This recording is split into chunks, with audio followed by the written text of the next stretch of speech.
maybe so. Possible that you had a crush on her? No, not at all. I hardly knew her. But after questioning Angie's friend Anita about that shared night out, investigators wrote that she told that the evening centered around Russell and Angie. It felt as if she were along for appearances' sake only. It certainly didn't occur to me that it was Angie and Russ event. It was the three of us. I remember Anita and I sitting at the table visiting while Angie was out on the dance floor dancing. Russell had told police Angie and Anita had dropped him off around 1 a.m., and he then went to sleep. For him, that was the end of the night. Your alibi was you were home in bed.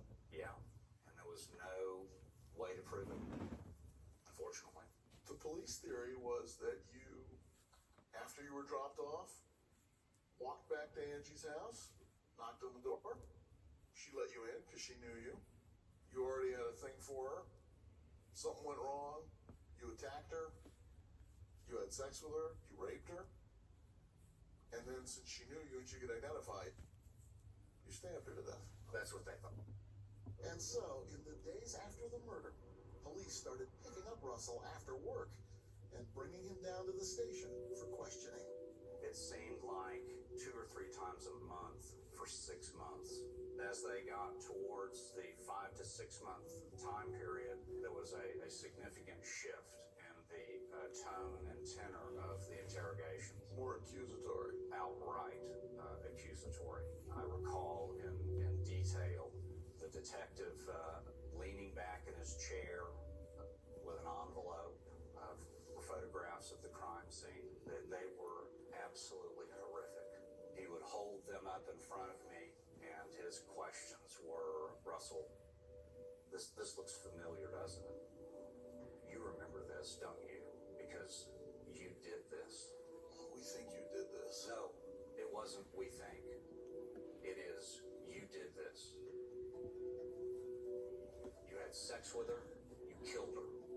You stabbed her 18 times. But Russell continued to deny it. That steady drumbeat of accusation and denial ended only when Russell hired the attorney and refused any further free trips downtown.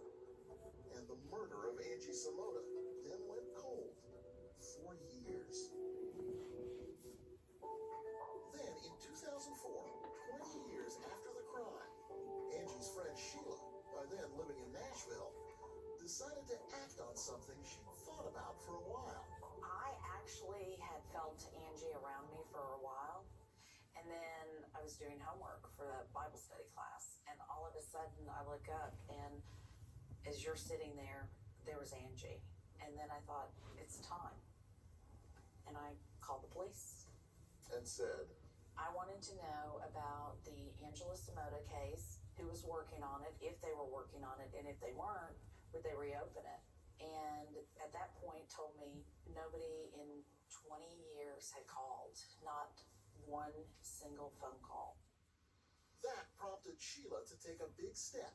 She decided to get a private investigator's license to see if she could learn enough about crime and criminals to actually help solve Angie's murder.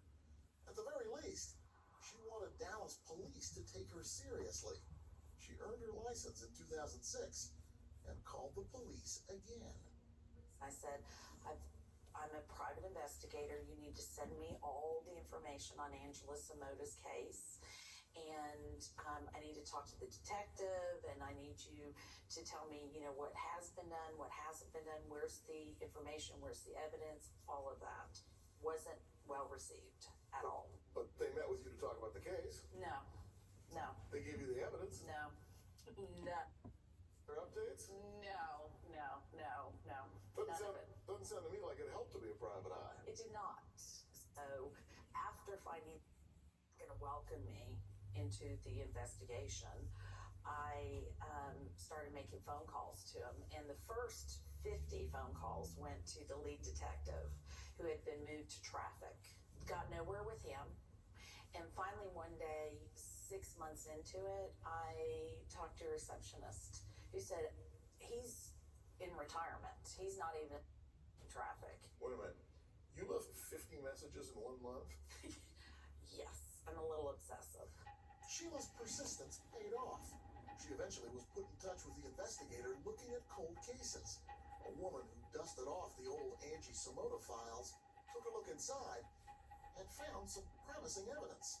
In '06, when she decided to reopen the case, she went over to the lab and realized that they did have a rape kit. They did have a sample that, in today's technology, could be tested to try and find a DNA standard. By 2006, of course, DNA testing had evolved.